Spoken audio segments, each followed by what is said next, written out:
दोस्तों, पिछली वीडियो में हमने काउंटडाउन वेब सीरीज के पहले 7 एपिसोड एक्सप्लेन किए थे और बाकी के 6 एपिसोड में इस वीडियो में एक्सप्लेन करने वाला हूं। पिछली वीडियो में हमने देखा कि एक मास्टरमाइंड टेररिस्ट जो कि अमेरिका में एक बहुत ही बड़ा ब्लास्ट करना चाहता है, उसको पकड़ने के लिए डिपार्टमेंट ऑफ होमलैंड सिक्योरिटी के कुछ ऑफिसर्स अपनी जी जान लगा देते हैं। लेकिन वो टेररिस्ट इतना चालाक है कि उसने पूरे सिस्टम की नाक में दम करके रखा हुआ है। ये सीरीज बहुत ही इंटरेस्टिंग है। अगर आपने इसकी पहली वाली वीडियो नहीं देखी तो उसका लिंक आपको डिस्क्रिप्शन और आई बटन में मिल जाएगा। पहले जाकर उसे देखें, तभी आपको आगे देखने का मजा आएगा। तो चलिए बिना समय गवाए कहानी आगे बढ़ाते हैं।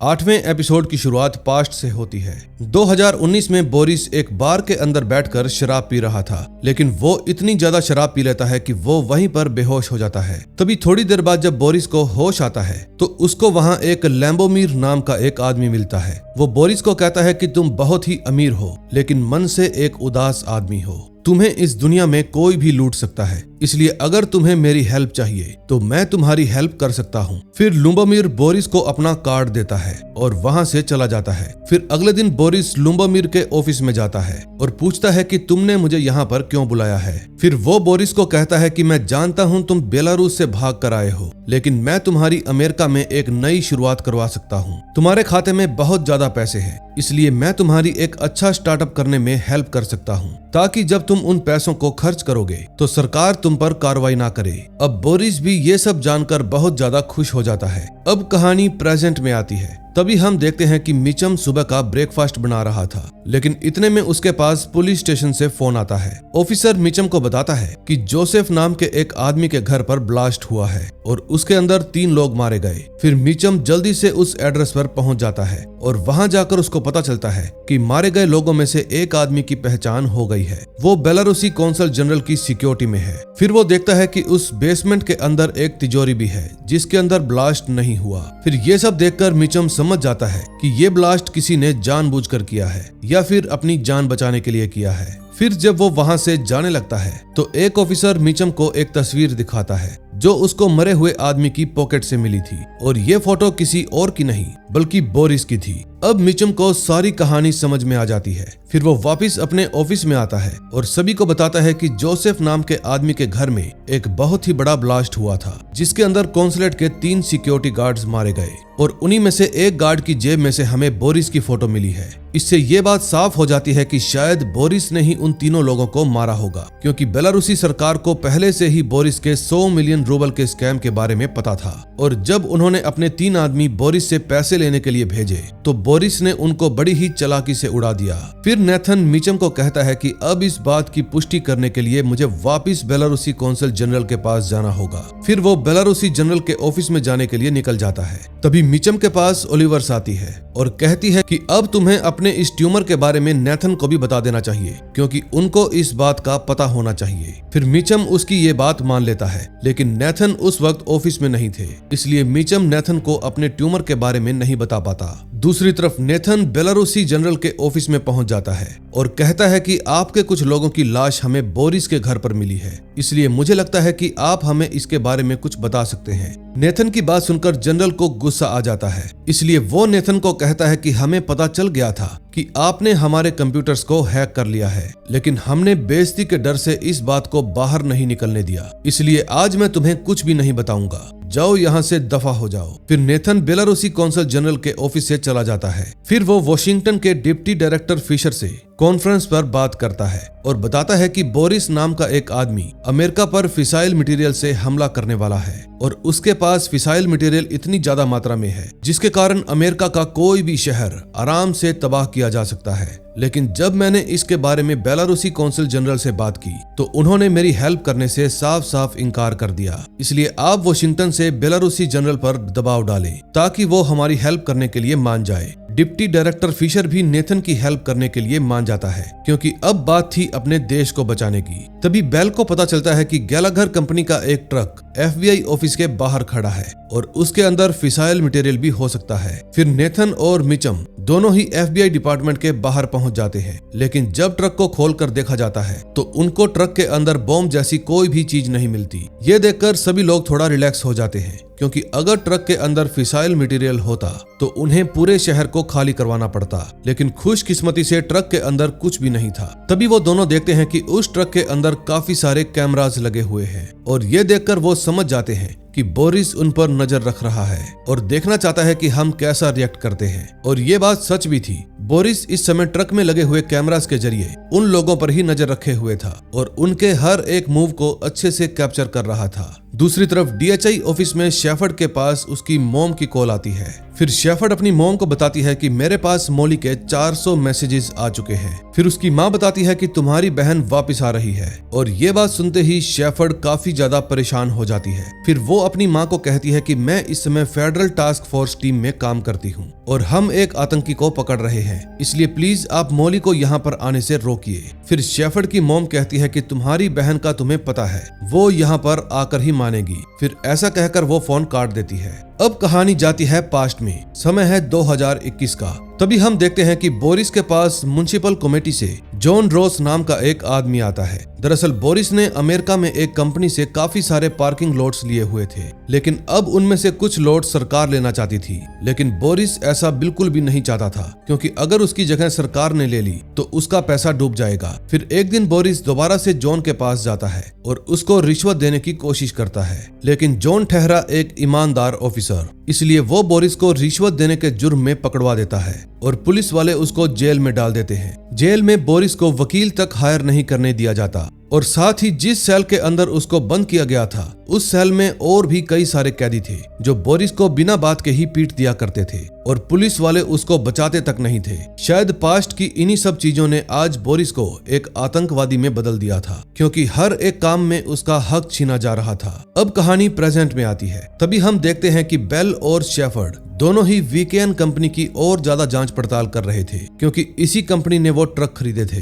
तभी बेल देखता है कि वीकेएन कंपनी ने वेस्टवुड में 90 एकड़ जमीन भी खरीदी थी, जिसके अंदर एक बहुत ही बड़ा गोडाउन था। फिर ये सब पता चलने पर नेथन अपनी टास्क फोर्स टीम को उस गोडाउन की इन्वेस्टिगेशन करने के लिए भेज देता है। फिर जब मिचम और बाकी के लोग वहां पर पहुंचते हैं तो वो देखते हैं कि उस गोडाउन में 40,000 किलो से भी ज्यादा फिसाइल मटेरियल रखा हुआ है, क्योंकि आसपास काफी रेडिएशन थी। और तभी वो नोट करते हैं कि जमीन पर गैलाघर कंपनी के ट्रक के टायरों के निशान भी थे और इन निशानों को देखकर वो समझ जाते हैं कि बोरिस ने फिसाइल मटेरियल को ट्रक्स में भर दिया है और अंदाजा है कि एक एक ट्रक के अंदर 20-20 हजार किलो का फिसाइल मटेरियल आ गया होगा। फिर नेथन अपनी टीम को आराम करने के लिए भेज देता है और कहता है कि अभी तुम्हारे पास सोने के लिए 6 घंटे हैं, क्योंकि शायद अगले 2 दिन तक तुम लोगों को सोना नसीब नहीं होगा। फिर वो सभी ऑफिसर्स अपने अपने घर चले जाते हैं। तभी जब शेफर्ड अपने घर पहुंचती है तो वो देखती है कि उसकी बहन मोली पहले से ही वहां पर उसका इंतजार कर रही थी। दरअसल मोली एक बहुत ही नक चढ़ी लड़की थी और इसको पार्टीज की लत भी है। आज भी वो शेफर्ड को अपने साथ पार्टी में चलने के लिए कहती है, लेकिन शेफर्ड उसके साथ पार्टी में जाने से साफ साफ इनकार कर देती है और कहती है कि तुम पार्टी में जाने के बजाय इस शहर से बाहर चली जाओ, क्योंकि मैं एक फेडरल टास्क फोर्स में काम करती हूँ और अगर यहाँ पर रहोगी तो तुम्हारी भी जान को खतरा हो सकता है। लेकिन मोली शेफर्ड की बात को सीरियस नहीं लेती और वहाँ से पार्टी में चली जाती है। दूसरी तरफ ओलिवर्स मिचम को उसके घर पर ड्रॉप करने के लिए जाती है। फिर मिचम ओलिवर्स को अपने ही घर पर सोने के लिए कहता है, लेकिन ओलिवर्स उसके घर पर सोने से मना कर देती है और अपनी गाड़ी लेकर वहां से निकल जाती है। अब कहानी पास्ट में जाती है। तभी हम देखते हैं कि बोरिस जब एक गाड़ी में बैठा हुआ था तो उससे मिलने के लिए लुबोमिर आता है। दरअसल बोरिस ने ही उसको मिलने के लिए बुलाया था, क्योंकि वो उस पर बहुत ही ज्यादा गुस्सा था, क्योंकि लुबोमिर ने उससे वादा किया था कि वो अमेरिका में उसको सेटल होने में हेल्प करेगा। लेकिन फिलहाल उसके हालात और भी ज्यादा बिगड़ गए हैं, इसलिए बोरिस उस गाड़ी को लॉक करके खुद बाहर निकल जाता है और थोड़ी देर बाद उस गाड़ी में ब्लास्ट हो जाता है, जिसके कारण लुबोमिर की उसी गाड़ी में जलकर मौत हो जाती है। अब कहानी प्रेजेंट में आती है। नेथन बेलारूसी जनरल को कॉल करके कहता है कि आपको हमारी हेल्प करनी होगी और जनरल भी नेथन की हेल्प करने के लिए मान जाता है, क्योंकि उसके ऊपर वॉशिंगटन से सीनियर ऑफिसर का प्रेशर आ गया था। वो नेथन को कहता है कि तुम आधे घंटे में मुझसे आकर मिलो, मैं तुम्हें सब कुछ बता दूंगा। फिर जब नेथन बेलारूसी कौंसल जनरल से मिलने के लिए जाता है तो वो देखता है कि कौंसल जनरल को मेरे आने से पहले ही किसी ने मार डाला है। अब इससे पहले कि नेथन कुछ समझ पाता, पीछे से बोरिस आता है और एक चाकू से नेथन पर हमला कर देता है और चाकू को उसके पेट में मारकर वहां से भाग जाता है। अब नेक्स्ट एपिसोड में देखेंगे क्या होता है। 9th एपिसोड की शुरुआत में हम नेथन को देखते हैं। चाकू लगने की वजह से नेथन की हालत बहुत ज्यादा खराब हो गई थी, लेकिन नेथन फिर भी हिम्मत नहीं हारता और अपनी गाड़ी तक पहुंच ही जाता है। फिर वो अपनी टीम को अपने घायल होने की इन्फॉर्मेशन देता है। दूसरी तरफ मीचम के सिर का दर्द और भी ज्यादा बढ़ जाता है। तभी मीचम के पास हॉस्पिटल से फोन आता है और फिर वो बीमार होते हुए भी जल्दी से हॉस्पिटल पहुंचता है। हॉस्पिटल जाकर वो देखता है कि वहां पर ओलिवर्स और बाकी के ऑफिसर भी आए हुए हैं। फिर वो रिसेप्शनिस्ट से नेथन के बारे में पूछता है, लेकिन उसके पास नेथन की कोई भी इंफॉर्मेशन नहीं थी, इसलिए वो मीचम को कुछ भी नहीं बता पाती। तभी ओलिवर्स हॉस्पिटल में एक डॉक्टर को देखती है जिसका नाम है हेलियो। दरअसल हेलियो और ओलिवर्स दोनों बचपन के दोस्त थे और आज ये दोनों काफी वक्त बाद मिल रहे थे। होलियो भी ओलिवर्स को इतने ज्यादा वक्त बाद देखकर काफी ज्यादा हैरान था। फिर ओलिवर्स होलियो से नेथन के बारे में पूछती है और होलियो भी उसकी हेल्प करता है। फिर वो नेथन के बारे में पता करने के लिए चला जाता है। तभी थोड़ी देर बाद होलियो ओलिवर्स के पास वापस आता है और बताता है कि चाकू का कट काफी ज्यादा गहरा था, लेकिन नेथन की किडनी और लंग्स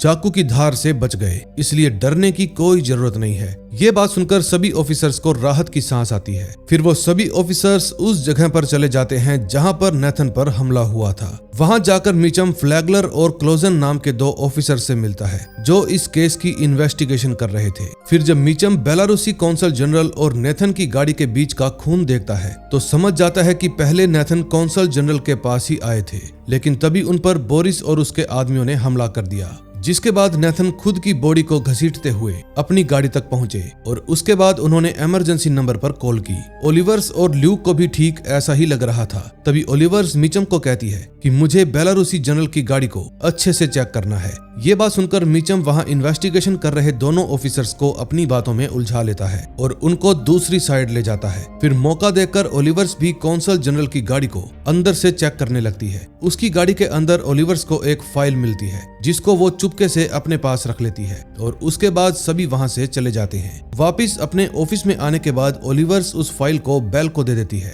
क्योंकि फाइल बेलारूसी भाषा में थी, इसलिए पहले उन्हें इस फाइल को ट्रांसलेट करना पड़ेगा, तभी उनको पता चलेगा कि इस फाइल में कौन सी इन्फॉर्मेशन छुपी है। फिर ल्यूक अपनी वाइफ को कॉल करता है और कहता है कि तुम बच्चों को लेकर अपने पेरेंट्स के पास चली जाओ, और उसकी वाइफ उसकी ये बात मान लेती है। तभी शेफर्ड को जनरल की फाइल में एक सर्जल नाम के आदमी का रिकॉर्ड मिलता है जो कि बोरिस को ट्रैक कर रहा था। फिर मीचम और उसकी टीम रेसेडा की एक दुकान में चले जाते हैं जहां पर सर्जल काम किया करता था। दरअसल ये वही आदमी है जिसने बोरिस को नकली पासपोर्ट बना कर दिए थे, लेकिन जैसे ही वो लोग दुकान के अंदर जाते हैं, दुकान की ओनर एक बटन दबा देती है जिससे सर्जल को पता चल जाता है कि बाहर कोई खतरा है, इसलिए वो पुलिस को देखकर वहां से भागने लगता है। फिर वो जल्दी से एक दूसरे कमरे में चला जाता है और जब मीचम और बाकी के लोग उस कमरे में आते हैं तो देखते हैं वहां पर कोई भी नहीं और उस रूम के आगे कोई रास्ता भी नहीं था। लेकिन तभी मीचम जमीन पर देखता है जहां पर अलमारी के घिसटने के निशान बने हुए थे। मीचम जब उस अलमारी को दीवार से दूर करता है तो वो देखता है कि उसके पीछे एक सीक्रेट दरवाजा है जो कि ऊपर छत तक जा रहा है। फिर वो सभी लोग सीढ़ियों से होते हुए छत पर पहुंच जाते हैं। फिर जैसे ही मीचम एक बिल्डिंग से दूसरी बिल्डिंग पर जाने लगता है तो उसके सिर में दर्द होने लगता है, जिसके कारण उसको चक्कर आ जाते हैं। अब वो उस बिल्डिंग से नीचे गिरने ही वाला था, लेकिन तभी ल्यूक मीचम को नीचे गिरने से बचा लेता है। फिर ल्यूक मीचम को ओलिवर्स के पास छोड़कर सर्जल का पीछा करने लगता है और कुछ दूर जाने के बाद वो सर्जल को पकड़ लेता है। फिर वो लोग उसको अपने DHI ऑफिस में लेकर आते हैं। बेल और ओलिवर्स उससे पूछताछ करने के लिए जाते हैं तो सर्जल उनके सामने एक डील रखता है और कहता है कि अगर तुमने मेरी सजा सिर्फ 2 साल की करवा दी तो मैं बोरिस के बारे में तुम्हें सब कुछ बता दूंगा। बेल और ओलिवर्स भी उसकी बात मान लेते हैं और फिर सर्जल उनको बोरिस के बारे में सब कुछ बता देता है। वो उनको बोरिस की एक और आइडेंटिटी के बारे में बताता है जिसमें उसका नाम कार्ल नोवाक है। इस वक्त भी मीचम का सिर जोरों से दुख रहा था, इसलिए वो वॉशरूम में चला जाता है और वहां की चीजों को इधर उधर फेंकने लगता है। तभी वहां पर ओलिवर्स भी आ जाती है और मीचम को शांत करवाते हुए कहती है कि हिम्मत रखो, सब कुछ ठीक हो जाएगा। तभी उनके पास हॉस्पिटल से फोन आता है जिससे उनको पता चलता है कि नेथन की सर्जरी हो गई है और अभी वो पहले से काफी ज्यादा बेहतर भी है। फिर मिचम और उसके सभी ऑफिसर्स नेथन से मिलने के लिए हॉस्पिटल में चले जाते हैं और वहां जाकर वो देखते हैं कि नेथन डॉक्टर के साथ बहस कर रहा है, क्योंकि अब वो 1 मिनट और हॉस्पिटल में वेस्ट नहीं करना चाहता था। लेकिन डॉक्टर नेथन को बार बार रेस्ट करने के लिए ही बोल रही थी। तभी शेफर्ड नेथन को कहती है कि आप कुछ वक्त और हॉस्पिटल में रहिए, बाहर हम सब कुछ संभाल लेंगे। दूसरी तरफ ओलिवर्स फिर से होलियो से मिलती है और कहती है कि मुझे पता चला है कि तुम एक न्यूरोसर्जन हो और मेरे एक दोस्त को ब्रेन ट्यूमर है, क्या तुम उसकी कोई हेल्प कर सकते हो? फिर होलियो भी ओलिवर्स की हेल्प करने के लिए मान जाता है। फिर वो ओलिवर्स को अपना कार्ड देता है जिसके ऊपर उसने अपना पर्सनल नंबर भी लिख दिया था और वो ओलिवर्स को कहता है कि हम ब्रेन ट्यूमर वाले पेशेंट को ठीक करने के लिए कुछ अलग अलग एक्सपेरिमेंट्स परफॉर्म करने वाले हैं, शायद उससे तुम्हारा दोस्त ठीक हो सकता है। फिर वो सभी ऑफिसर्स अपने ऑफिस में आ जाते हैं। वहां पर बेल शेफर्ड के काम की काफी तारीफ करता है और कहता है कि मेरे पिताजी और दादाजी का मानना था कि कोई भी केस कुर्सी पर बैठकर नहीं सुलझाया जा सकता, लेकिन तुमने मेरी ये सोच बिल्कुल बदल दी। तुमने सिर्फ एक कुर्सी पर बैठकर ऐसी ऐसी इंफॉर्मेशन निकाली है जिसकी जितनी तारीफ की जाए उतनी कम है, इसलिए तुम्हें खुद पर गर्व होना चाहिए। बेल की बात सुनकर शेफर्ड को काफी अच्छा लगता है, क्योंकि कोई इंसान पहली बार उसकी इस तरीके से तारीफ कर रहा था। फिर ओलिवर्स मिचम के पास आती है और बताती है कि मेरा एक दोस्त है जिसका नाम है डॉक्टर होलियो और वो एक न्यूरोसर्जन है। मैंने उससे तुम्हारे ट्यूमर के बारे में बात की थी और वो तुम्हारी हेल्प करने के लिए मान गए हैं, इसलिए तुम्हें उनको एक मौका देना चाहिए। लेकिन ओलिवर्स अपनी बात पूरी कर पाती इससे पहले ही शेफर्ड सभी को अपने पास बुला लेती है और बताती है कि लॉस एंजलिस में कार्ल नोवाक नाम के बहुत सारे लोग हैं और उन सब में से बोरिस का पता लगा पाना बहुत मुश्किल है। तभी मिचम की नजर लिस्ट में लिखे हुए एक कार्ल नाम के आदमी पर पड़ती है जिसकी हॉलीवुड में कैस्ट्रल एंटरटेनमेंट प्रोडक्शन नाम की कंपनी थी और कैस्ट्रल एक बेलारूसी शब्द है। ये देखकर मिचम समझ जाता है कि यही बोरिस है। फिर मिचम और बाकी के सभी ऑफिसर्स उसकी कंपनी में पहुंच जाते हैं जहां पर उनको कुछ भी नहीं मिलता। ये जगह इतनी कम थी कि यहाँ पर इतना सारा फिसाइल मटेरियल भी छुपाना नामुमकिन था और आसपास बहुत सारे कैमरे भी लगे हुए थे, इसलिए सभी ऑफिसर्स वापस अपने ऑफिस में आ जाते हैं। वापस आते ही ओलिवर्स मिचम को होलियो का कार्ड देती है जिसके ऊपर उसका पर्सनल नंबर लिखा हुआ था। तभी वहां पर नेथन भी आ जाता है और शेफर्ड को कहता है कि अब मुझे सब कुछ बताओ कि तुम्हारी इन्वेस्टिगेशन कहां तक पहुंची।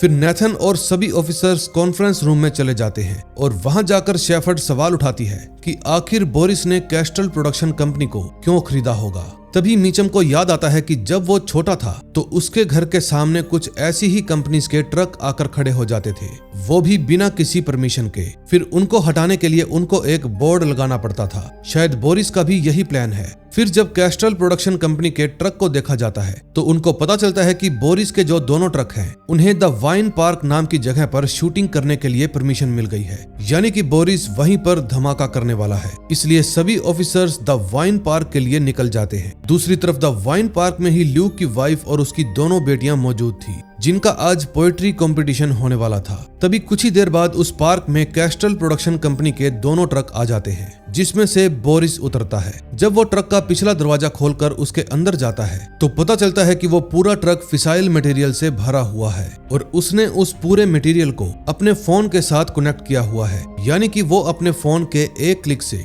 इस पूरी जगह को उड़ा सकता है। फिर जब बोरिस ट्रक से बाहर आता है तो उसको वहां पर एंड्रे मिलता है। वो एंड्रे को कहता है कि आज हमारा मिशन पूरा होने वाला है और जैसे आज तक हिरोशिमा को याद किया जाता है वैसे ही लोग लॉस एंजलिस को याद किया करेंगे और हम लोगों का नाम भी इतिहास के पन्नों में अमर हो जाएगा। दूसरी तरफ नेथन की सारी टीम द वाइन पार्क में पहुंच जाती है जहां पर उनको कैस्ट्रल प्रोडक्शन कंपनी के ट्रक भी मिल जाते हैं। जब वो उस ट्रक के अंदर जाते हैं तो उस वक्त उनको अपने सामने इतनी ज्यादा मात्रा में फिसाइल मटेरियल दिखता है कि उनकी आंखें फटी की फटी रह जाती है। फिर बेल दूसरे ट्रक के अंदर जाकर देखता है और वो ट्रक भी पूरा फिसाइल मटेरियल से भरा हुआ था। तभी शेफर्ड बेल को बताती है कि मुझे लगता है कि बोरिस ने इन बॉम्ब्स को अपने फोन की ऐप के जरिए कंट्रोल कर रखा है, इसलिए हम इन बॉम्ब्स पर लगे डिवाइस को हटा देंगे ताकि बोरिस के फोन से इनका कनेक्शन हट जाए। दूसरी तरफ ल्यूक, मिचम और ओलिवर्स पार्क में बोरिस को ढूंढ रहे थे। तभी ल्यूक उस पार्क में अपनी बेटी को देखता है और फिर वो पार्क में गोली चला देता है ताकि सभी लोग जल्दी जल्दी इस पार्क को खाली कर दें। फिर ल्यूक अपनी फैमिली को लेकर वहां से जाने लगता है, लेकिन तभी मिचम को थोड़ा आगे जाकर बोरिस मिल जाता है। तभी बोरिस भी मिचम को देख लेता है और जल्दी से अपना फोन निकालकर उसमें बटन दबा देता है। अब नेक्स्ट एपिसोड में देखेंगे क्या होता है। 10वें एपिसोड में हम देखते हैं जब बोरिस अपने फोन में क्लिक करता है तो शेफर्ड के पास रखा डिवाइस बीप करने लगता है। फिर शेफर्ड बेल को जल्दी से अपने सामने लगी डिस्प्ले को उखाड़ने के लिए कहती है और बेल भी ठीक ऐसा ही करता है। वो दोनों एक ही वक्त पर दोनों डिस्प्ले बॉम्ब से अलग कर देते हैं, जिससे बोरिस के फोन का कनेक्शन बॉम्ब से हट जाता है। यह देखकर बोरिस काफी ज्यादा परेशान हो जाता है और मीचम से बचकर वहां से भागने लगता है। फिर ओलिवर्स भी बोरिस का पीछा करने लगती है। फिर बोरिस अपनी जान बचाने के लिए मेंटेनेंस बिल्डिंग के अंदर घुस जाता है। उस बिल्डिंग के अंदर मीचम और ओलिवर्स भी चले जाते हैं ताकि बोरिस को पकड़ सके। तभी बचकर भागते हुए बोरिस एक आदमी को शूट कर देता है, लेकिन इतने में मीचम को भी फिर से माइग्रेन के अटैक आने शुरू हो जाते हैं। अब वो धीरे धीरे करके अपने शरीर से कंट्रोल खो रहा था। दूसरी तरफ ओलिवर सीढ़ियों पर बोरिस का पीछा कर रही थी। तभी बोरिस ओलिवर्स पर सीढ़ियों पर रखा हुआ काफी सारा सामान गिरा देता है, जिससे ओलिवर्स नीचे गिर जाती है। वहीं दूसरी तरफ ल्यूक अपने परिवार को पार्क से बाहर निकाल रहा था। तभी उसका सामना एंड्रे से हो जाता है। अब एंड्रे और ल्यूक दोनों ही आमने सामने खड़े थे। फिर एंड्रे के शूट करने से पहले ल्यूक एंड्रे को ही शूट कर देता है, जिससे उसकी वहीं पर मौत हो जाती है। उस समय बिल्डिंग में मीचम ओलिवर्स के पास जाता है, लेकिन ओलिवर्स मीचम को बोरिस का पीछा करने के लिए कहती है। फिर मीचम भी उसका पीछा करते करते बिल्डिंग की छत पर पहुंच जाता है, जहां पर बोरिस लगातार अपने लाए हुए ट्रक के फ्यूल टैंक पर शूट कर रहा था। दरअसल बोरिस उसको ब्लास्ट करने की कोशिश कर रहा था, लेकिन जब मीचम बोरिस को शूट करने की कोशिश करता है तो उसको माइग्रेन के अटैक की वजह से कुछ भी अच्छे से दिखाई नहीं देता, इसलिए मीचम का हर एक निशाना चूक जाता है। उस समय बेल भी नीचे खड़ा होकर मीचम को बैकअप देता है ताकि मीचम को थोड़ा खुद को संभालने का मौका मिल जाए। फिर मीचम थोड़ा टाइम रुककर दोबारा से पूरे फोकस के साथ बोरिस पर गन पॉइंट कर देता है। इतने में छत पर ओलिवर्स भी आ जाती है और मीचम पर भरोसा करके उसको शूट करने के लिए कहती है। तभी मीचम जब गोली चलाता है तो इस बार वो बोरिस का भेजा उड़ा देता है, जिसके कारण बोरिस की वहीं पर मौत हो जाती है। फिर मीचम और ओलिवर्स उसके पास जाते हैं। फिर मीचम अपनी बाकी की टीम को भी बोरिस के मरने की खबर देता है और ये खबर सुनकर उसकी पूरी टीम राहत की सांस लेती है,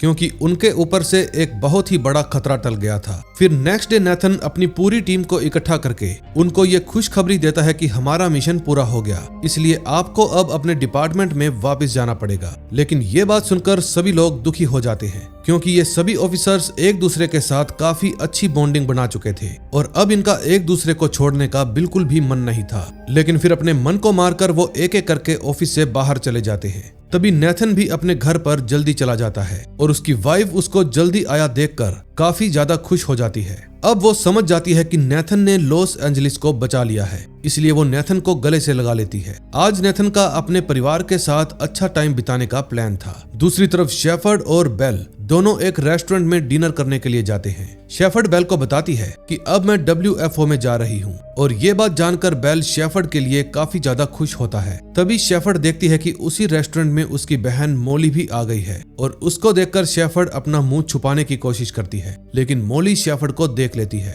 और सीधा उसी के पास पहुंच जाती है। फिर मोली बेल से भी मिलती है। जब वो बेल और शेफर्ड को एक साथ देखती है तो शेफर्ड से पूछती है कि क्या तुम गर्लफ्रेंड बॉयफ्रेंड हो, लेकिन शेफर्ड इस बात पर साफ साफ इनकार कर देती है और मोली को जाने के लिए कहती है। फिर मोली वापस अपने दोस्तों के पास चली जाती है। दूसरी तरफ ओलिवर्स मीचम को हॉस्पिटल में लेकर जाती है, लेकिन मीचम तो बस एक ही बात की रट लगाए बैठा था कि मेरे पास अब जितना भी समय बचा है मैं उसको हॉस्पिटल में पड़े रहकर बर्बाद नहीं करना चाहता, क्योंकि मैंने इस सच्चाई को एक्सेप्ट कर लिया है कि मेरे पास बहुत कम समय बचा है। लेकिन फिर भी ओलिवर्स मीचम की एक भी बात नहीं सुनती और उसको होलियो के पास ले जाती है। होलियो मीचम के कुछ टेस्ट करता है और टेस्ट की रिपोर्ट आ जाने के बाद मीचम एक्सपेरिमेंट के लिए बिल्कुल सही बैठ रहा था। फिर होलियो मीचम को कहता है कि अगर तुम चाहते हो तो हम अगले हफ्ते से तुम्हारा इलाज शुरू कर सकते हैं। मीचम भी होलियो की बात मान लेता है। दूसरी तरफ ल्यूक भी अपने ऑफिस वापस चला जाता है, जहां पर सभी लोग उसका बहुत अच्छे से वेलकम करते हैं और फिर वहां ल्यूक का प्रमोशन भी कर दिया जाता है। यह देखकर ल्यूक बहुत ही ज्यादा खुश हो जाता है। फिर बेल अटॉर्नी जनरल से मिलता है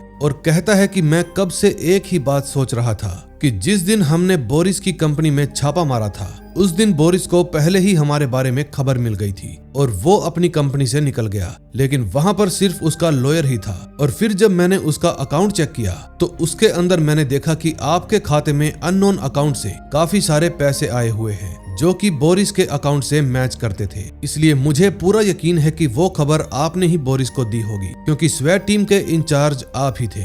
तभी वहां पर FBI की टीम आ जाती है और अटॉर्नी जनरल को गिरफ्तार कर लेती है। अगले सीन में हम मीचम और ओलिवर्स को देखते हैं। दरअसल मीचम का कल इलाज शुरू होने वाला था, इसलिए ओलिवर्स मीचम को कहती है कि अगर तुम चाहो तो मैं कुछ वक्त के लिए हॉस्पिटल में तुम्हारे साथ रुक सकती हूँ। लेकिन मीचम ओलिवर्स को अपने साथ हॉस्पिटल में रहने से साफ साफ इनकार कर देता है और कहता है कि मैं तुमसे मेरी टपकती हुई लार नहीं साफ करवाना चाहता। ये बात सुनकर ओलिवर्स को हंसी आ जाती है, लेकिन फिर मीचम ओलिवर्स को आज की रात अपने घर पर ही रुकने के लिए कहता है और ओलिवर्स भी उसकी ये बात मान लेती है। फिर नेक्स्ट डे जब मीचम हॉस्पिटल में जाता है तो देखता है कि वहां पर पहले से ही उसकी सारी टास्क फोर्स टीम आई हुई है। दरअसल ओलिवर्स ने सभी को मीचम के ट्यूमर के बारे में बता दिया था। फिर वो सभी लोग मीचम को कहते हैं कि तुम जल्दी ही ठीक हो जाओगे और आज मीचम भी पहली बार काफी ज्यादा इमोशनल हो जाता है। फिर वो सभी को कहता है कि चाहे मेरी कहानी का कोई भी अंजाम क्यों ना हो, मुझे आप सबके साथ काम करने में बहुत मजा आया और मेरे लिए इससे बेहतर जिंदगी कोई भी नहीं हो सकती थी। फिर इतना कहने के बाद मीचम को एक नर्स वहां से ले जाती है। अब इस बात को 10 महीने बीत जाते हैं। तभी हम USA सीक्रेट सर्विस डिपार्टमेंट में रायन नाम के एक ऑफिसर को देखते हैं। रायन को अपनी डेस्क जॉब बिल्कुल भी पसंद नहीं थी, बल्कि वो तो फील्ड में काम करना चाहता था, लेकिन फिलहाल वो कुछ भी नहीं कर सकता था। दरअसल रायन का काम इमरजेंसी फोन को सुनना था और साथ में वो अपने डिपार्टमेंट में आए हुए लेटर्स भी पढ़ा करता था। वो लेटर्स जो लोग डिपार्टमेंट में अपनी परेशानियों के चलते लिखा करते थे। तभी रायन एक फोन रिकॉर्डिंग सुनता है जिसमें पैट्रिसिया नाम की एक औरत बोल रही थी। वो बताती है कि इस समय मैं सुगरलोफ शहर के हैमरहेड कैबिन एरिया में हूँ और यहाँ के 6 नंबर कैबिन में मुझे बहुत सारे हथियार मिले हैं और साथ में US प्रेसिडेंट और गवर्नर की फोटो भी है। लेकिन तभी फोन कट जाता है। अब रायन को इस रिकॉर्डिंग को सुनने के बाद काफी अजीब लगता है, इसलिए वो इस रिकॉर्डिंग को दोबारा से सुनता है। वो सुनता है कि रिकॉर्डिंग के आखिरी में किसी के गिरने की आवाज आती है, लेकिन ऐन मौके पर फोन कट जाता है। फिर रायन खुद वहां पर जाकर पता लगाने की कोशिश करता है और जैसे ही वहां के 6 नंबर कैबिन के बाहर जाता है तो वो देखता है कि कैबिन का दरवाजा खुला हुआ है। ये देखकर रायन काफी ज्यादा हैरान था। फिर जैसे ही वो अंदर जाता है तो उसको कैबिन के अंदर एक औरत की लाश मिलती है जिसके गले पर किसी ने एक कुल्हाड़ी से हमला किया हुआ था। ये देखकर रायन काफी ज्यादा घबरा जाता है। फिर वो जल्दी से अपनी गन निकाल लेता है और फिर उसके बाद पूरी जगह की तलाशी लेता है, लेकिन उस औरत का खूनी वहां पर था ही नहीं। फिर रायन उस घर की इन्वेस्टिगेशन करने लगता है जहां उसको चिमनी के अंदर से कुछ जली हुई फोटोज मिलती है और वहां मौजूद एक ड्रॉयर में से एक डायरी भी मिलती है जिसके अंदर एक बहुत ही अजीब तरह की भाषा लिखी हुई थी। फिर रायन जल्दी से इमरजेंसी नंबर पर कॉल करके कैबिन की सारी सिचुएशन बताता है। अब इस केस पर काम करने के लिए नेथन अपनी पुरानी टास्क फोर्स को बुला लेता है, क्योंकि पैट्रिसिया के केस की इन्वेस्टिगेशन करने के लिए उसने दोबारा से एक टास्क फोर्स बनाई थी जिसमें उसने वही पुराने ऑफिसर्स लिए थे और पिछली बार की तरह इस बार भी नेथन ही उनको लीड करेगा। उनकी इस टीम में मीचम भी था जो कि अभी तक जिंदा है, यानी कि उसकी बीमारी को ठीक करने के लिए जो एक्सपेरिमेंट किया गया था वो एकदम सही रहा। अब उनकी इस टीम के अंदर रायन भी था जो उनकी टीम का नया मेंबर था। फिर रायन सभी को इस केस के बारे में बताता है और कहता है कि एक आदमी ने पैट्रिसिया नाम की औरत का मर्डर कर दिया है क्योंकि वो उसके कैबिन में घुस गई थी। उस कैबिन में उसने बहुत सारे हथियार और प्रेसिडेंट की फोटो भी छुपा रखी थी। और फिर वो बताता है कि हमें एक जली हुई फोटो भी मिली है जो कि कैलिफोर्निया के गवर्नर की है और वो अगले प्रेसिडेंट इलेक्शन में खड़े होने वाले हैं। इसलिए हमारा मानना है कि अब प्रेसिडेंट और गवर्नर दोनों की जान को खतरा है और हमें जल्दी से जल्दी कातिल को ढूंढना होगा। फिर मीचम नेथन के पास जाता है और कहता है कि हमें ओलिवर्स को भी वापस बुला लेना चाहिए, लेकिन नेथन कहता है कि ओलिवर्स एक दूसरी इन्वेस्टिगेशन में काम कर रही है, इसलिए उसका आना नामुमकिन है। ये बात सुनकर मीचम वहां से चला जाता है। फिर सारी task force team hammerhead cabin में चली जाती है जहां पर मीचम जमीन पर लगे 2 स्टार्स देखता है। उनको देखकर उसे ऐसा लगता है जैसे कैबिन के नीचे कोई दरवाजा है। तभी मीचम दीवार पर लगे वैसे ही 2 और स्टार्स देखता है और उनको अपने हाथों से दीवार से बाहर निकाल लेता है। फिर जब वो उन स्टार्स को जमीन पर लगे स्टार्स पर लगाता है तो वो अच्छे से जुड़ जाते हैं और मीचम के थोड़ा सा खींचने पर एक और दरवाजा खुल जाता है। फिर मीचम और बाकी की टीम उस अंडरग्राउंड टनल के अंदर चले जाते हैं जहां पर एक स्नाइपर राइफल पड़ी हुई थी। फिर मीचम उस राइफल से पॉइंट किए हुए निशाने को भी चेक करता है जो कि टारगेट के सिर के बिल्कुल बीच में लगे हुए थे। ये देखकर मीचम समझ जाता है कि ये खूनी जो कोई भी है वो एक बहुत ही अच्छा शूटर है। अब नेक्स्ट एपिसोड में देखेंगे कि ये लोग उस शूटर को कैसे पकड़ेंगे। 11वें एपिसोड की शुरुआत होती है एक हंटर से, जो कि जंगल में शिकार करने के लिए आया हुआ था। जैसे ही उस हंटर को एक हिरन दिखाई देता है तो वो उसको शूट कर देता है। अब आप सोच रहे होंगे कि कहानी में हंटर कहां से आ गया, तो इसका पता भी आपको जल्दी ही लग जाएगा। अब कहानी प्रेजेंट में आती है, जहां हम टास्क फोर्स टीम को देखते हैं। इस समय बेल सभी ऑफिसर्स को हैमरहेड कैबिन्स के बारे में बता रहा था। वो सभी को बताता है कि ये कैबिन 1950 में बनाए गए थे, लेकिन 1981 में इन कैबिन में कुछ मर्डर हो गए, जिस वजह से इन कैबिन को टूरिस्ट के लिए बंद कर दिया गया और अब इन कैबिन्स में शिकारी और मछुआरे रहते हैं। और फिलहाल ये सभी कैबिन सिंगापुरियंस के पास है, इसलिए जरूर किलर यहाँ पर किराए पर रहता होगा। फिर मिचम सभी को कहता है कि कैबिन के नीचे गुफा के अंदर जो हमें राइफल मिली है वो दुनिया की सबसे बेस्ट राइफल में से एक है और किलर ने उसका सीरियल नंबर भी मिटा दिया है। फिर नेथन शेफर्ड से कैबिन के ओनर के बारे में पता करने के लिए कहता है। शेफर्ड उसी वक्त ओनर की सारी डिटेल निकलवा लेती है और नेथन को बताती है कि कैबिन के ओनर का नाम केरन टियो है और ये एक सिंगापुरियन है और वो जल्दी ही हमसे अपने इंटरप्रेटर के जरिए बात करेगा। जिस समय शेफर्ड नेथन को ये सब बता ही रही थी, तभी वहाँ पर ओलिवर्स भी आ जाती है। दरअसल नेथन ने पहले ही ओलिवर्स को बुला लिया था। मिचम भी ओलिवर्स को देखकर काफी ज्यादा खुश हो जाता है, क्योंकि यही तो वो चाहता था कि ओलिवर्स उनके साथ काम करे। फिर रायन सभी को बताता है कि गवर्नर शेल्बी और प्रेसिडेंट को किस किलर से सबसे ज्यादा खतरा है। हमने प्रेसिडेंट को इस खतरे के बारे में इन्फॉर्म भी कर दिया है, लेकिन अभी वो यूएई गए हुए हैं और अगले कुछ दिनों में फंड रेजिंग इवेंट के लिए वापस आने वाले हैं, इसलिए वो चाहते हैं कि उनके आने से पहले ये किलर पकड़ा जाए। फिर मीटिंग खत्म होने के बाद मिचम ओलिवर से मिलता है और उसको इस केस के बारे में सब कुछ समझा देता है। तभी ओलिवर्स मिचम से पूछती है कि तुम्हारा सिर का दर्द कैसा है। फिर मिचम रायन की तरफ इशारा कर देता है। दरअसल रायन बहुत ही ज्यादा बोलता था, इसलिए मिचम उसको अपना सिर दर्द मानता था। फिर रायन ओलिवर्स की बहुत ज्यादा तारीफ करता है, क्योंकि रायन ने ओलिवर्स के काफी सारे किस्से सुने थे। फिर रायन ल्यूक से जाकर पूछता है कि आखिर मिचम और ओलिवर्स के बीच में क्या चल रहा है।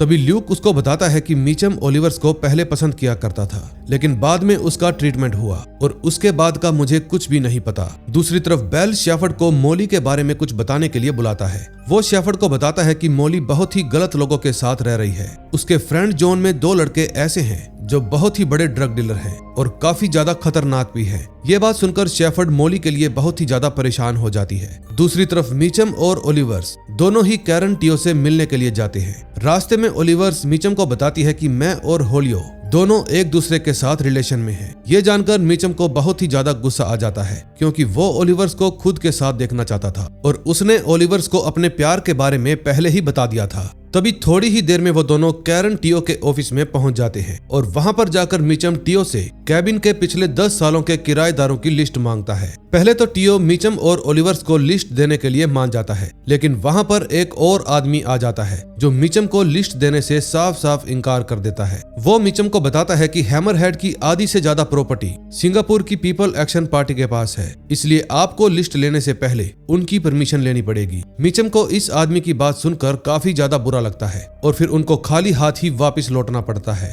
अब कहानी फिर से 2023 में जाती है, जहां पर हम उसी हंटर को देखते हैं जो कि एक रेस्टोरेंट में एक आदमी के साथ बैठा हुआ था। उनकी बातों से ऐसा लग रहा था कि जैसे वो हंटर अपने साथ बैठे आदमी के लिए काम करता है, इसलिए वो आदमी हंटर को वापस काम पर आने के लिए कहता है, लेकिन हंटर काम पर आने के लिए मना कर देता है और अपने खाने के $20 देकर वहां से चला जाता है। अब कहानी प्रेजेंट में आती है, जहां मिचम और ओलिवर्स नेथन के पास आते हैं और मिचम नेथन को बताता है कि सिंगापुर सरकार के कुछ लोगों ने हमें कैबिनेट के किराएदारों की लिस्ट देने से साफ साफ इनकार कर दिया है। मिचम की यह बात सुनकर नेथन उसको कहता है कि अब ये काम तुम मुझ पर छोड़ दो, मुझे लगता है कि ये लातों के भूत बातों से नहीं मानेंगे। फिर वो दोनों ही नेथन के ऑफिस से बाहर आ जाते हैं। तभी ल्यूक उन दोनों को आज रात बार में चलने के लिए पूछता है। मिचम तो उनके साथ पार्टी में जाने के लिए मान जाता है, लेकिन ओलिवर्स जाने से इनकार कर देती है और फिर वो अपने घर चली जाती है। दरअसल वो होलियो के साथ रहती है और इस वक्त वो दोनों एक दूसरे के काफी ज्यादा करीब भी आ गए हैं। दरअसल वो होलियो के साथ रहती है और इस वक्त दोनों में काफी ज्यादा प्यार बढ़ गया है। दूसरी तरफ बाकी के ऑफिसर्स पार्टी एंजॉय कर रहे थे,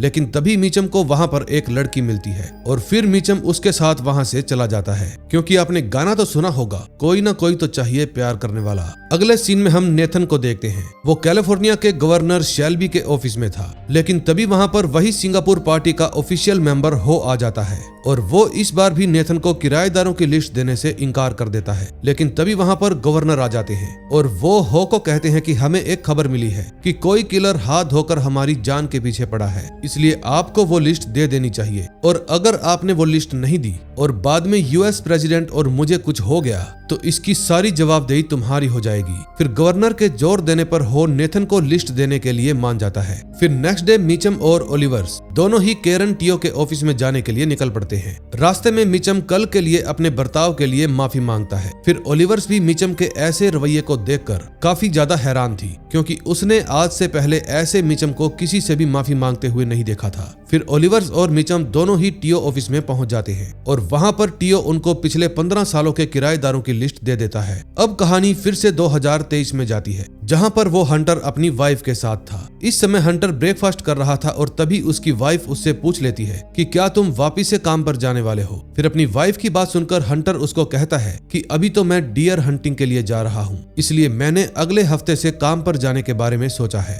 अब ये हंटर क्या काम करता है और किस काम पर जाने के बारे में बात कर रहा था, ये हमें थोड़ी ही देर में क्लियर हो जाएगा। अब कहानी फिर से प्रेजेंट में आती है। तभी शेफर्ड सभी को बताती है कि मैंने कैबिन के किराएदारों की सारी फाइल पढ़ी है, जिसके अंदर मुझे ट्रेवर नाम का एक आदमी मिला है जो कि चोरी के केस में 4 साल के लिए जेल में भी जा चुका है और जेल के अंदर भी उस पर काफी सारे आरोप लगाए गए थे। लेकिन फिलहाल वो एक कल्ट के साथ जुड़ा हुआ है और काफी ज्यादा भक्ति भाव में विश्वास भी करने लगा है। फिर मिचम और बाकी के ऑफिसर्स ट्रेवर के घर पर जाते हैं। जब वो ट्रेवर के घर के आसपास की तलाशी ले ही रहे थे कि तभी वहां पर एक बाइक वाला आता है और अपने घर के बाहर पुलिस को देखकर अपनी बाइक से वहां से भागने की कोशिश करता है। फिर उसको भागता हुआ देखकर मिचम और बाकी के ऑफिसर समझ जाते हैं कि जरूर ये बाइक वाला ट्रेवर ही होगा, इसलिए वो भी अपनी गाड़ी लेकर ट्रेवर का पीछा करने लगते हैं। लेकिन ट्रेवर इतना ज्यादा तेज था कि वो टास्क फोर्स के हाथों से निकल जाता है। इसके बाद शेफर्ड और बेल ट्रेवर की एक्स वाइफ के घर पर जाते हैं। फिर शेफर्ड उसकी एक्स वाइफ से उसके पति के बारे में पूछती है। फिर वो बताती है कि वो कमीना मुझे 4 साल पहले ही छोड़कर चला गया था। अगर आपको वो कहीं मिले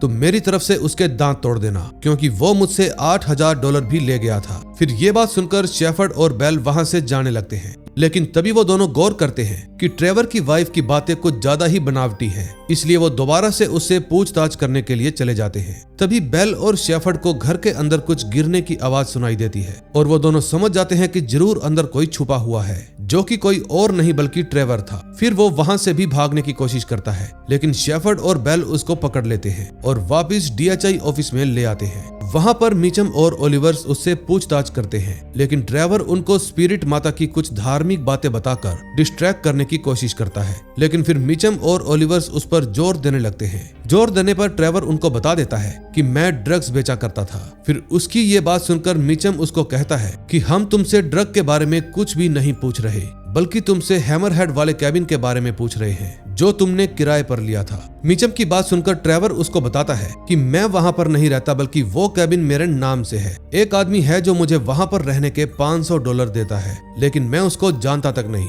वो मुझे वहां पर रहने की पेमेंट देता है और मुझे पेमेंट से ही मतलब है। फिर शेफर्ड ट्रेवर का लैपटॉप भी अनलॉक कर लेती है। फिर चेक करने पर उसको पता चलता है कि ट्रेवर और उस किलर के बीच में अनक्रिप्टेड चैट के जरिए बात हुई है। फिर शेफर्ड ट्रेवर के लैपटॉप से किलर को मैसेज करती है और ठीक उसी वक्त किलर भी उसको रिप्लाई कर देता है। जो रिप्लाई किलर ने किए थे वो बहुत ही अजीब भाषा में थे। तभी शेफर्ड देखती है कि ये भाषा जो उन्हें उस किलर की किताब से मिली थी, उस किताब की एक तरीके की चाबी है और इस भाषा से उनको उस किताब वाली भाषा पढ़ने में आसानी होगी और उनको पता चल जाता है कि इसके अंदर क्या लिखा हुआ है। अब कहानी फिर से 2023 में जाती है, जहां पर हंटर अपने घर के बाहर गाड़ी में बैठा था। तभी उसके घर पर उसका बॉस आता है और घर के अंदर चला जाता है। फिर हंटर भी उसके पीछे पीछे अंदर चला जाता है। अंदर जाकर हंटर देखता है कि उसकी वाइफ उसके बॉस के साथ रिलेशन में है और ये देखकर हंटर का दिल टूट जाता है। तभी वो वहां पर अपनी वाइफ का डॉग देखता है और उसको अपने साथ गाड़ी में बिठा लेता है और उसके साथ दूर कहीं जंगल में चला जाता है। फिर जंगल में जाने के बाद हंटर उस डॉग को खुला छोड़ देता है और जोर से भागने के लिए कहता है। जैसे ही डॉग भागते हुए थोड़ा दूर जाता है, हंटर उसको शूट कर देता है और अपनी वाइफ का सारा गुस्सा उस डॉग पर उतार देता है। अब नेक्स्ट एपिसोड में देखेंगे क्या होता है। 12वें एपिसोड की शुरुआत में हम गवर्नर की प्रेस सेक्रेटरी को देखते हैं जो अपने ऑफिस में जा रही थी, लेकिन रास्ते में अपनी गाड़ी में फ्यूल भरवाने के लिए रुक जाती है। तभी एक गोली आती है और सेक्रेटरी के सिर के आर पार हो जाती है, जिसके कारण उसकी वहीं पर मौत हो जाती है। दूसरी तरफ डीएचआई ऑफिस में शेफर्ड नेथन को बता रही थी कि हमने किलर की डायरी से ये पता किया है कि किलर जिस भी भाषा और सिंबल का इस्तेमाल करता है वो अलग अलग किताबों, अखबारों और टीवी चैनल से चुनता है। इसलिए हम अब ये जानने की कोशिश कर रहे हैं कि किलर इन सिंबल्स के जरिए हमें क्या बताने की कोशिश कर रहा है। फिर नेथन ल्यूक से पूछता है कि तुमने अभी तक क्या इन्फॉर्मेशन निकाली है। फिर ल्यूक बताता है कि मैं कैबिन के आसपास के रेस्टोरेंट में जाकर किलर के बारे में पता लगाने की कोशिश कर रहा हूँ। तभी नेथन की असिस्टेंट वहाँ पर आती है और बताती है कि आज सुबह ऑफिस जाते वक्त गवर्नर की प्रेस सेक्रेटरी की मौत हो गई, किसी ने उनका भेजा उड़ा दिया। फिर नेथन जल्दी से मिचम और अपनी बाकी की टीम को वहाँ पर जाकर मुआयना करने के लिए कहता है। पेट्रोल पंप पर पहुंचकर मिचम एक डिटेक्टिव से मिलता है। वो डिटेक्टिव मिचम को बताती है कि किलर ने सामने वाले पहाड़ों से सेक्रेटरी को शूट किया है, इसलिए किलर के बारे में हमें एक भी सबूत नहीं मिला क्योंकि ये बहुत ही बड़ी जगह है। उस समय वहाँ पर टुक्स नाम का एक पुलिस ऑफिसर भी खड़ा था और वो मिचम को कहता है कि सीक्रेट टास्क फोर्स तभी बनाई जाती है जब केस को सोल्व करना लगभग नामुमकिन हो जाता है। लेकिन बेल टुक्स की बात का कोई भी जवाब नहीं देता क्योंकि उनके लिए ये एक सीक्रेट मिशन था। दूसरी तरफ नेथन और रायन दोनों प्रेस सेक्रेटरी के ऑफिस में जाते हैं और वहां पर जाकर वो देखते हैं कि सेक्रेटरी की मौत से ऑफिस के सारे लोग बहुत ही ज्यादा सदमे में हैं। तभी कारा नाम की एक लेडी नेथन से आकर मिलती है। फिर नेथन उनसे पूछता है कि होप आजकल क्या कर रही थी। फिर कारा नेथन को बताती है कि होप आजकल फंड रेजिंग की तैयारी कर रही थी जो कि काफी सही जा रही थी। फिर ऐसे में कोई उसको कैसे मार सकता है। फिर वो बताती है कि होप गवर्नर के साथ काफी ज्यादा टाइम बिताती थी, इसलिए आपको वो ही होप के बारे में सब कुछ अच्छे से बता सकते हैं। फिर रायन कारा से पूछता है कि फंड रेजिंग इवेंट पब्लिकली हो रहा है या पर्सनल। कारा बताती है कि ये इवेंट पर्सनल हो रहा है जिसके अंदर प्रेसिडेंट भी आने वाले हैं और इसके बारे में सिर्फ होप को ही पता था। दूसरी तरफ पेट्रोल पंप पर मिचम एक ट्रोयन नाम के क्लर्क से मिलता है जो कि उसी पेट्रोल पंप पर काम किया करता था। वो मिचम को बताता है कि मैंने सिर्फ लोगों को भागते हुए देखा था, वो चिल्ला रहे थे कि गोली चल रही है, इसके अलावा मैंने कुछ भी नहीं देखा। लेकिन इस पंप के ओनर डॉकमैन आपको सिक्योरिटी कैमरास की फुटेज दिखा सकते हैं। तभी एन मौके पर ओनर वहां से खिसकने की कोशिश करता है, लेकिन मिचम उनको रोक लेता है और सिक्योरिटी फुटेज के बारे में पूछता है। फिर डॉकमैन उनको सिक्योरिटी फुटेज दिखाने के लिए मान जाता है। फुटेज देखते वक्त उनको एक आदमी दिखाई देता है जो कि होप के मर्डर के बाद उसकी गाड़ी के पास आया था और फुटेज को देखकर ऐसा लग रहा था जैसे उसने उस गाड़ी के अंदर कुछ रखा है। फिर वो सभी ऑफिसर्स वापस अपने ऑफिस में आ जाते हैं। फिर शेफर्ड पंप की सिक्योरिटी फुटेज को क्लियर करने की कोशिश करती है, लेकिन पंप के कैमरास बहुत ही ज्यादा पुराने थे, इसलिए वो फुटेज को ज्यादा क्लियर नहीं कर पाती। तभी शेफर्ड के पास उसकी बहन मोली का मैसेज आता है और वो डीएचआई बिल्डिंग के नीचे उसका इंतजार कर रही थी। फिर शेफर्ड जल्दी से मोली से मिलने के लिए चली जाती है क्योंकि काफी वक्त से शेफर्ड की मोली के साथ बात नहीं हुई थी। शेफर्ड मोली के पास जाकर उससे पूछती है कि आखिर तुम आजकल कहाँ रहती हो। फिर मोली कहती है कि मैं कुछ वक्त के लिए शहर के बाहर चली गई थी। फिर मोली शेफर्ड से जो कुछ भी उसने किया उसके लिए माफी मांगती है। फिर वो शेफर्ड को कहती है कि मुझे पता है कि तुम मेरी फिक्र करती हो, इसलिए अब मैं खुद को बदलना चाहती हूँ। आज के बाद मैं कभी भी रात को बाहर नहीं जाऊंगी, इसलिए अगर तुम चाहती हो तो आज रात मेरे पास आ सकती हो। फिर शेफर्ड मोली की ये बात सुनकर काफी ज्यादा खुश हो जाती है और आज रात उसके साथ टाइम स्पेंड करने के लिए मान जाती है। दूसरी तरफ नेथन कैलिफोर्निया गवर्नर से जाकर मिलता है। गवर्नर नेथन को कहता है कि किसी ने दिन दिहाड़े मेरी सेक्रेटरी को मार डाला और कुछ ही दिनों में प्रेसिडेंट एक फंड रेजिंग इवेंट भी करने वाले हैं। फिर गवर्नर की बात सुनकर नेथन उनको कहता है कि आपकी और गवर्नर की जान को खतरा है, हम उस किलर को पकड़ने की पूरी कोशिश कर रहे हैं, लेकिन मुझे लगता है कि आपको फंड रेजिंग इवेंट पोस्टपोन कर देना चाहिए। लेकिन गवर्नर ऐसा करने से साफ साफ इनकार कर देते हैं। फिर गवर्नर नेथन को बताते हैं कि इस इवेंट में प्रेसिडेंट मुझको अगला प्रेसिडेंट बनने की अनाउंसमेंट करने वाले हैं, इसलिए ये इवेंट कैंसिल नहीं हो सकता। अब आप कुछ भी करके इस इवेंट से पहले किलर को ढूंढ निकालिए। फिर नेथन दोबारा से होप के ऑफिस में जाता है और वहां पर वो कारा से पूछता है कि आखिर होप अपने साथ गाड़ी में क्या क्या रखती थी। फिर कारा बताती है कि होप अपनी कार में सिर्फ जरूरी सामान ही रखा करती थी, जैसे अपना फोन, लैपटॉप और कुछ डॉक्यूमेंट्स। और होप के फोन में गवर्नर के दिन भर का सारा शेड्यूल भी रहता था कि किस दिन किस समय गवर्नर किस किस से मिलने वाले हैं। फिर नेथन और रायन वापस अपने ऑफिस में आ जाते हैं। तभी बेल के पास पुलिस ऑफिसर टुक्स का फोन आता है और वो बेल को कहते हैं कि मैं आपको कुछ जरूरी बात बताना चाहता हूँ, इसलिए आपको मेरे घर पर आना पड़ेगा। बेल भी टुक्स के घर पर जाने के लिए मान जाता है। फिर रात को बेल टुक्स के घर पर चला जाता है। फिर टुक्स बेल को बताता है कि हमने जो कल पंप पर सिक्योरिटी फुटेज देखी थी उसके अंदर मैंने एक और बात नोट की। फिर बेल टुक्स को दोबारा से वही फुटेज दिखाता है। टुक्स बेल को बताता है कि वो किलर गाड़ी से कुछ निकाल नहीं रहा था, बल्कि वो गाड़ी के अंदर कुछ रख रहा था। फिर जब बेल दोबारा से उस फुटेज को ध्यान से देखता है तो उसे भी ऐसा ही लगता है।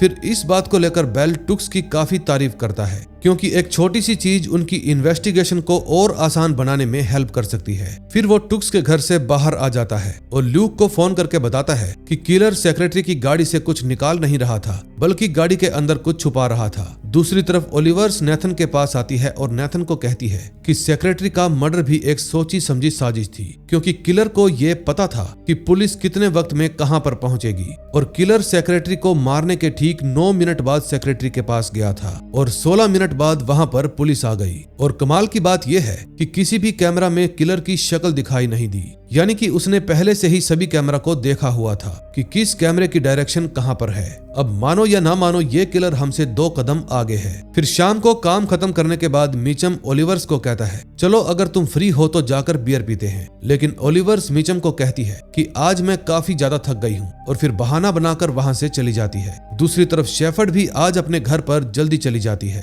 फिर जब वो मोली के रूम में जाकर देखती है तो मोली उसको वहीं पर मिलती है, यानी कि मोली सच में ही खुद को बदलना चाहती थी। फिर शेफर्ड मोली को अपने रूम में देखकर काफी ज्यादा खुश हो जाती है। दूसरी तरफ ल्यूक एडी से जाकर मिलता है, क्योंकि एडी के पास ही होप की गाड़ी थी। फिर ल्यूक एडी को बताता है कि होप की गाड़ी में किलर ने कुछ छुपाया है, क्योंकि गाड़ी के अंदर किलर का मुंह 20-25 सेकंड तक था।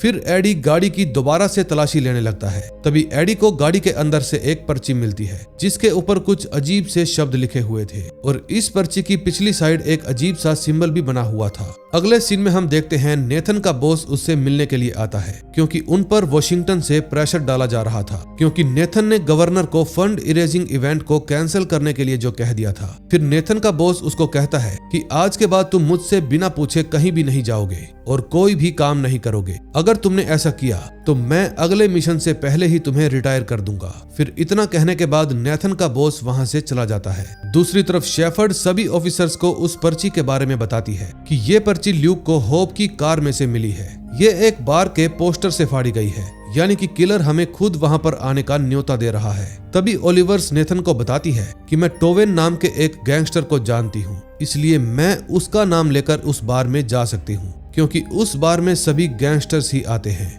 लेकिन नेथन ओलिवर्स को उसके साथ बाकी के ऑफिसर्स को भी ले जाने के लिए कहता है। फिर बार में पहुंचने के बाद ओलिवर्स और बेल माइक नाम के आदमी से मिलते हैं। फिर ओलिवर्स माइक को कहती है कि आज टोवेन नहीं आएगा, इसलिए उसने मुझे भेजा है, तुम जल्दी से उसके माल के पैसे मुझे दे दो। ओलिवर्स की बात सुनकर माइक को थोड़ा अजीब लगता है। फिर वो ओलिवर्स को कहता है कि मुझे लगता है कि तू पुलिस वाली है, इसलिए अगर तू पुलिस वाली है तो मुझे अभी बता दे, क्योंकि मुझे एक आदमी ने पुलिस को एक लिफाफा पकड़ाने के लिए $1000 दिए हैं, जो कि बार के पीछे रखा है। लेकिन इस बार भी ओलिवर्स माइक को यही कहती है कि मैं पुलिस वाली नहीं हूँ, मुझे बस टोवेन के पैसे चाहिए। ओलिवर्स के कहने पर माइक को उस पर विश्वास हो जाता है। फिर माइक पैसे लेने के लिए वहां से चला जाता है। उस वक्त बार में मीचम और ल्यूक दोनों ही मौजूद थे। तभी मीचम देखता है कि एक कैप पहना आदमी ओलिवर्स और बेल की वीडियो बना रहा था। फिर ये बात मीचम ल्यूक को भी बता देता है। फिर मीचम उस कैप वाले आदमी का पीछा करने लगता है। जैसे ही मीचम उस कैप वाले आदमी का पीछा करते हुए बाहर जाता है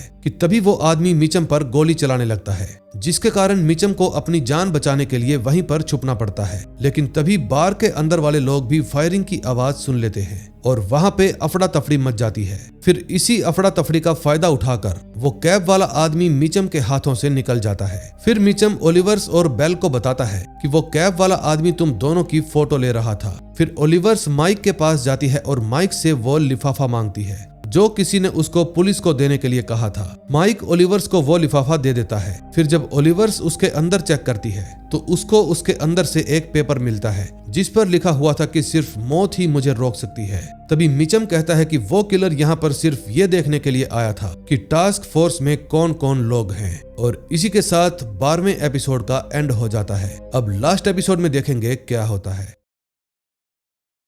लास्ट एपिसोड में हम हंटर को देखते हैं जो अपने एक गोडाउन में केमिकल से कुछ बना रहा था। अब ये क्या बना रहा था ये हमें थोड़ी ही देर में पता चल जाएगा। दूसरी तरफ रात को मीचम के घर पर एक पुलिस ऑफिसर आती है। दरअसल वो काफी बार मीचम के घर पर आती रहती है और दोनों एक दूसरे के साथ काफी मजे करते हैं। तभी हम ओलिवर्स को देखते हैं जो कि अब होलियो के साथ रहकर बोर हो गई थी, क्योंकि होलियो एक डॉक्टर था, इसलिए वो बहुत ही ज्यादा स्ट्रिक्ट डाइट फॉलो करता था और ओलिवर्स को भी ऐसा ही करना पड़ता था। लेकिन ओलिवर्स ऐसा बिल्कुल भी नहीं चाहती थी। अगले सीन में हम शेफर्ड को देखते हैं जो अपने घर में बैठी हुई थी, लेकिन तभी वहां पर मोली अपने बॉयफ्रेंड के साथ आती है जो कि दिखने में थोड़ा बिल्लू नशेड़ी टाइप था। फिर शेफर्ड मोली के बॉयफ्रेंड को वहां से भगा देती है और मोली पर भी काफी ज्यादा गुस्सा करती है क्योंकि वो 2 रातों से घर पर नहीं आई थी। लेकिन मोली तो शेफर्ड की एक भी बात नहीं सुनती और अपने रूम में चली जाती है। तभी शेफर्ड के पास बेल का मैसेज आता है और वो बताता है कि नेथन ने सभी को 9 बजे तक कॉन्फ्रेंस रूम में बुलाया है। फिर शेफर्ड भी जल्दी से DHI ऑफिस में जाने के लिए अपने घर से निकल जाती है। तभी वो देखती है कि बिल्लू नशेड़ी अपनी गाड़ी लेकर वहां से जा रहा है।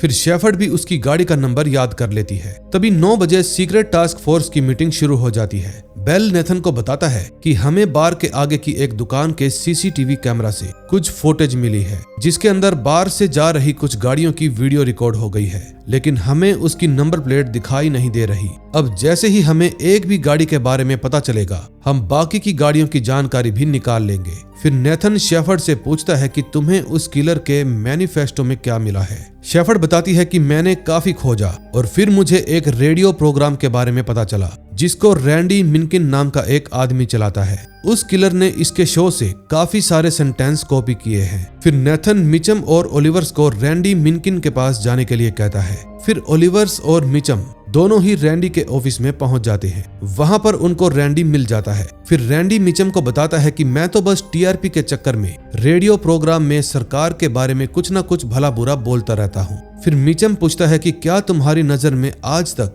कोई ऐसा फैन आया है जो बहुत ही ज्यादा अग्रेसिव हो। फिर मिचम की बात सुनकर रैंडी मिचम को ऐसे लोगों की एक लिस्ट देता है जो कि वर्ल्ड शील्ड नाम की कंपनी ने उसके लिए तैयार की थी। फिर मिचम और ओलिवर्स वापस अपने ऑफिस में आ जाते हैं और नेथन को सारी सिचुएशन के बारे में बता देते हैं। फिर नेथन उन दोनों को कहता है कि फिलहाल तुम वर्ल्ड शील्ड नाम की कंपनी में जाओ और वहां जाकर किलर के मैनिफेस्टो में लिखे गए सेंटेंसेस के बारे में पता लगाने की कोशिश करो जो सस्पेक्ट के हो सकते हैं, क्योंकि अभी तक उनको जो सस्पेक्ट की लिस्ट मिली थी उसके अंदर किलर जैसा दिखने वाला कोई भी इंसान नहीं था और उसमें आधी से ज्यादा बूढ़ी औरतें थी। फिर मीटिंग के बाद नेथन रायन से अकेले में मिलता है और कहता है कि तुम अपने सीक्रेट सीरीज डिपार्टमेंट के बॉस से फंड राइजिंग वेन्यू के बारे में पता लगाने की कोशिश करो। अब रायन बेचारा नेथन के आगे कुछ बोल नहीं पाता और अपने बॉस से वेन्यू की डिटेल्स निकलवाने के लिए मान जाता है। फिर नेथन के पास उसका बॉस आता है और नेथन को कहता है कि तुम बच गए हो क्योंकि गवर्नमेंट को तुम पसंद हो। फिर नेथन बॉस को बार में हुई सारी वारदात बताता है। दूसरी तरफ ल्यूक अपने दोस्तों को मिलने के लिए बुलाता है क्योंकि वो राइफल के बारे में बहुत कुछ जानते थे। फिर ल्यूक मिचम और ओलिवर्स को भी अपने दोस्तों से मिलवाने के लिए ले जाता है जिनका नाम हुपर और टनाका है। हुपर ल्यूक को बताता है कि हमने एक वेपन डीलर के अड्डे पर छापा मारा था और फिर हमने उसकी सारी राइफल जब्त कर ली, लेकिन अफसोस कि सस्पेक्ट भाग गया और अभी तक पुलिस उसको ढूंढ रही है और उसका नाम रेगनर ईगन है। इतना बताने के बाद हुपर और टनाका वहां से चले जाते हैं। फिर ओलिवर्स मिचम के पास आती है। दरअसल मिचम बार बार ओलिवर्स को समझा रहा था कि होलियो बहुत ही बोरिंग इंसान है। फिर ओलिवर्स मिचम को कहती है कि होलियो बोरिंग नहीं है बल्कि काफी दिलचस्प है। फिर मिचम ओलिवर्स को समझाता है कि हमारे जैसे टास्क फोर्स वाले लोगों के रिलेशन सिर्फ हम जैसे लोगों के साथ ही होने चाहिए, क्योंकि बाहर के आम लोग हम जैसों को समझ नहीं सकते, वो बस हमें समझने का दिखावा कर सकते हैं। और जिस दिन तुम होलियो को अपनी लाइफ के अजीबोगरीब कामों के बारे में बताओगी तब वो खुद तुम्हें छोड़कर भाग जाएगा। दरअसल इन सारी बातों से मिचम ओलिवर्स को यही बताने की कोशिश कर रहा था कि मैं ही तुम्हारे लिए एकदम परफेक्ट हूँ। अगले सीन में हम हंटर को देखते हैं। वो सेंट गैब्रियल पार्क के बाहर बैठे सिक्योरिटी गार्ड को अपना FBI का कार्ड दिखाता है, जिसको देखकर गार्ड उसको पार्क में जाने की परमिशन दे देता है। इस बात से एक बात तो साफ थी कि हंटर एक FBI ऑफिसर है, या फिर यह भी हो सकता है कि उसने FBI का कार्ड नकली बनवा लिया हो। दूसरी तरफ ओलिवर्स जब अपने ऑफिस में काम कर रही थी तो उसके पास होलियो का फोन आता है, लेकिन इस समय मिचम ओलिवर्स के सामने ही खड़ा था इसलिए ओलिवर्स होलियो का फोन काट देती है। तभी हम नेथन और रायन को देखते हैं। वो दोनों ही गवर्नर से मिलने के लिए एक बहुत ही आलीशान बिल्डिंग में जाते हैं। फिर गवर्नर उनको बताता है कि इसी जगह पर फंड राइजिंग इवेंट होने वाला है और हर एक प्लेट के $50,000 तय किए गए हैं। फिर रायन गवर्नर को बताता है कि हमने इस वेन्यू के आसपास सिक्योरिटी और भी ज्यादा टाइट कर दी है। ये जानकर गवर्नर काफी ज्यादा खुश हो जाते हैं क्योंकि गवर्नर चाहते थे कि ये इवेंट बिना किसी गड़बड़ के हो। फिर नेथन के पास किसी का फोन आता है जिससे उसको पता चलता है कि सैन गैब्रियल पार्क में एक गाड़ी जल रही है और ये जानकर नेथन अपनी सारी टीम के साथ सैन गैब्रियल पार्क में पहुंच जाता है। वहां जाकर उनको पता चलता है कि ये उसी किलर की गाड़ी थी क्योंकि उसके ऊपर एक सिंबल भी बना हुआ था जो उनको पहले भी होप की गाड़ी में मिला था। फिर नेथन वहां के सिक्योरिटी गार्ड से पूछताछ करता है। गार्ड नेथन को बताता है कि इस गाड़ी में जो आदमी बैठा था उसने मुझे अपना FBI का कार्ड दिखाया था और फिर मैंने उसको सैन गैब्रियल पार्क में एंटर होने की परमिशन दे दी, लेकिन मैंने ID में उसका चेहरा नहीं देखा। फिर उस पार्क में मौजूद सभी लोगों से पूछताछ की जाती है लेकिन किसी ने भी उस सस्पेक्ट का चेहरा नहीं देखा था। तभी मिचम को वही पुलिस ऑफिसर दिखाई देती है जो कल रात उसके घर पर आई थी और इस वक्त मिचम के साथ ओलिवर्स भी थी, इसलिए मिचम उस पुलिस ऑफिसर से ज्यादा बात नहीं करता। लेकिन ओलिवर समझ जाती है कि मिचम और इस लेडी पुलिस ऑफिसर के बीच में कुछ चल रहा है। फिर नेक्स्ट डे जब ओलिवर अपने काम पर जाने के लिए तैयार हो रही थी तो वो होलियो से पूछती है कि कहीं तुम्हें ये तो नहीं लग रहा कि हमारा रिश्ता अब बोरिंग होता जा रहा है। ओलिवर्स की बात सुनकर होलियो उसको कहता है कि मुझे ऐसा बिल्कुल भी नहीं लगता। दरअसल ओलिवर्स को लग रहा था कि उन दोनों के बिजी शेड्यूल के कारण उन दोनों का रिश्ता कमजोर होता जा रहा है, इसीलिए उसने होलियो से ये सवाल किया। फिर ओलिवर्स काम पर जाने के लिए अपनी गाड़ी में बैठ जाती है। तभी AC में से जहरीली गैस गाड़ी में भरना शुरू हो जाती है और कुछ ही देर बाद ओलिवर्स बेहोश हो जाती है और जरूर ये काम इस मास्क पहने हुए आदमी का था। दूसरी तरफ ऑफिस में मिचम ओलिवर्स के लिए काफी ज्यादा परेशान हो रहा था क्योंकि आज ओलिवर्स के आने में काफी देर हो गई थी। तभी वहां पर नेथन आता है और शेफर्ड को कहता है कि लुइस नाम के एक ब्यूरो एजेंट ने FBI डेटाबेस से हमारी जांच की जानकारी निकालने की कोशिश की है। फिर जब शेफर्ड लुइस के बारे में पता लगाती है तो उसको पता चलता है कि ये जो जली हुई गाड़ी उन्हें सैन गैब्रियल पार्क में मिली थी, वैसी ही एक गाड़ी लुइस ने भी अपने नाम पर रजिस्टर्ड करवाई थी। फिर नेथन सभी को ऑर्डर देता है कि जल्दी से जल्दी लुइस की हर एक छोटी से छोटी जानकारी निकालकर मेरे पास लेकर आओ। तभी थोड़ी देर बाद बेल नेथन को बताता है कि हमें लुइस की last location San Gabriel park के पास से ही मिली है और ये लोकेशन उस दिन की थी जब वहां पर उसकी गाड़ी में आग लगी थी। तभी मिचम शेफर्ड को कहता है कि रैंडी की कंपनी के कंसल्टेंट की लिस्ट निकालो। फिर जैसे ही शेफर्ड उनकी लिस्ट निकालती है तो देखती है कि उसमें से लुइस का नाम सबसे पहले नंबर पर लिखा हुआ था। तभी ल्यूक को भी एक चौंकाने वाली बात पता चलती है कि जब उसके दोस्तों ने वेपन डीलर के अड्डे पर छापा मारा था तो वहां पर से उनको जो राइफल बरामद हुई थी वो उन्होंने एजेंट लुइस के पास रखी थी। ये सभी चीजें लुइस को शक के दायरे में ले रही थी और अब इन सभी ऑफिसर्स का शक केवल लुइस पर था। फिर नेथन और उसके सभी ऑफिसर्स लुइस को पकड़ने के लिए निकल जाते हैं। थोड़ी ही देर बाद वो उसके घर पर पहुंच जाते हैं और लुइस के घर को दोनों तरफ से घेर लेते हैं। फिर पूरी टास्क फोर्स टीम लुइस को पकड़ लेती है। दरअसल लुइस हंटर नहीं था बल्कि हंटर लुइस के लिए ही काम किया करता था। अब एक बात तो साफ थी कि वो हंटर एक FBI एजेंट के लिए ही काम किया करता था, लेकिन मिचम को अभी भी कुछ गड़बड़ लग रही थी। तभी हम शेफर्ड को देखते हैं। उसके पास हॉस्पिटल से एक कॉल आती है जिससे उसको पता चलता है कि ड्रग्स की ओवरडोज लेने की वजह से उसकी बहन कोमा में चली गई है। फिर शेफर्ड जल्दी से हॉस्पिटल में पहुंच जाती है और जैसे ही अपनी बहन को कोमा की हालत में देखती है तो बहुत ज्यादा रोने लगती है। दूसरी तरफ हंटर ओलिवर्स को गाड़ी में कहीं पर ले जा रहा था। तभी उसके पास FBI एजेंट की कॉल आती है और वो हंटर को बताता है कि तुम्हारे पार्टनर लुइस को सीक्रेट टास्क फोर्स वाले गिरफ्तार कर ले गए हैं क्योंकि वो प्रेसिडेंट और गवर्नर को मारने की धमकियां दे रहा था, क्योंकि अब तुम्हें भी FBI ऑफिस में ही जाना चाहिए क्योंकि लुइस तुम्हारा पार्टनर था और वहां पर सीक्रेट टास्क फोर्स वाले तुमसे पूछताछ कर सकते हैं। फिर हंटर अपने बॉस को कहता है कि मैं जल्दी ही आता हूं और इतना कहने के बाद वो फोन काट देता है। दरअसल उसने लुइस को जानबूझकर फंसाया था क्योंकि असली किलर तो वो खुद था। जिसने एक ऐसी गेम खेली थी जिसको टास्क फोर्स वाले भी समझ नहीं पाए। फिर थोड़ी देर ड्राइव करने के बाद वो हंटर ओलिवर्स को उसी जगह पर ले जाता है जहां पर वो अपनी वाइफ के डॉग को लेकर आया था। फिर वो ओलिवर्स की आंखों पर से पट्टी हटाता है और ओलिवर्स पर चिल्लाते हुए उसको भागने के लिए कहता है, क्योंकि वो उसको शूट करने वाला था। लेकिन अब हंटर ओलिवर्स को शूट करता है या नहीं, ये हमें नहीं दिखाया गया। यानी कि जरूर इस सीरीज का नेक्स्ट सीजन आने वाला है।